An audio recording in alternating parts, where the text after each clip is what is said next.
സംഗീതം സാർവത്രിക ഭാഷ. ഫ്രാൻസിസ് മാർപ്പാപ്പ. സംഗീതം സാർവത്രിക ഭാഷയാണെന്നും ഗായക സംഘങ്ങളും സംഗീതജ്ഞരും സഭയ്ക്ക് നൽകുന്ന സേവനം അമൂല്യമാണെന്നും ഫ്രാൻസിസ് മാർപ്പാപ്പ പ്രസ്താവിച്ചു. പരിഭാഷകളോ വിശദീകരണങ്ങളോ ആവശ്യമില്ലാത്ത ഭാഷയാണ് സംഗീതം. അത് സൗഹൃദം സൃഷ്ടിക്കുന്നു, എല്ലാവരിലേക്കും എത്തിച്ചേരുന്നു, സഹിക്കുന്നവരെ ആശ്വസിപ്പിക്കുന്നു, നിരാശരിൽ ആവേശം ജനിപ്പിക്കുന്നു, ദൈവത്തിന്റെ പ്രകാശം പ്രതിഫലിപ്പിക്കുന്ന സൗന്ദര്യത്തെയും കവിതയെയും പോലുള്ള മനോഹരമായ മൂല്യങ്ങളെ മുന്നോട്ട് കൊണ്ടുവരുന്നു. മാർപ്പാപ്പ വിശദീകരിച്ചു.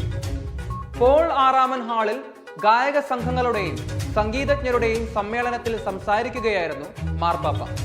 റോം രൂപതയുടെ സംഗീത വിഭാഗമാണ് സമ്മേളനം സംഘടിപ്പിച്ചത്.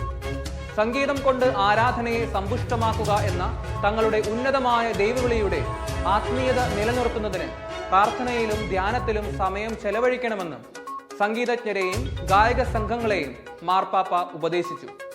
നൂറ്റാണ്ടുകൾ പഴക്കമുള്ള കലയുടെയും സൗന്ദര്യത്തിന്റെയും ആത്മീയതയുടെയും സൂക്ഷിപ്പുകാരാണ് ഗായകർ.